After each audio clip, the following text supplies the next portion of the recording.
జై హింద్. నమస్కారం అండి. నేను మీ శ్రీకాంత్ భారత్. పోస్టులు పెడతా ఉంటే తాగుబోతున్నాను కొరక ఇంగ్లీష్లో మాట్లాడుతూ ఎందుకు తెలుగులో మాట్లాడాలి.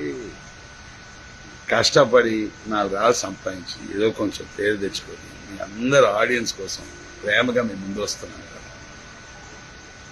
ఎంతమంది నన్ను ప్రేమిస్తారు, ఎంతమంది తిడతారు, అవన్నీ నాకు ఓకే. తాగుబోతున్నా కూడా డబ్బులు ఇచ్చి ఒక పెగ్గు దాపించి ఒక బీరు దాపించాను. నేను ఇంతమందికి యాక్టింగ్ వర్క్ షాప్స్ నేర్పిస్తాను. నా ఇంటికి వచ్చి వాళ్ళకి బ్రేక్ఫాస్ట్, లంచ్, డిన్నర్, యాక్టింగ్ అన్నీ మేము కష్టపడుతూ ఉంటాం.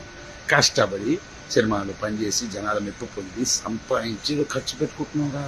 నీకు తెలుగులో మాట్లాడు. మీకు తెలుగు వచ్చారా? శ్రీశ్రీ గారిని ఒక మహాకవి ఒక్క కవిత చెప్పుకుంటారు చూడండి. ఒక్కటి ఏమీ రాదు. వీరందరూ ఇన్స్టాగ్రామ్ ధీరులు టపటపటపట టైప్ చేయడం, తెలుగులో మాట్లాడరాని ఇంగ్లీష్లో టైప్ చేసింది. అందరూ దారి పక్కన చెట్టు కింద కూర్చుంది ముసల్దొకటి, మురుగుతూ ముసురుతున్న ఈగలతో వేగలేక, ముగ్గు పుట్ట వంటి తల ముడతల బారిన దేహం, కాంతి లేని గాజు కళ్ళు తనకన్నా శవమే.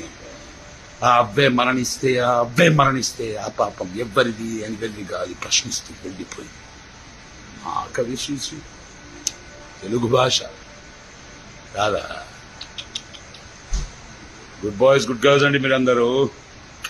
జై హింద్.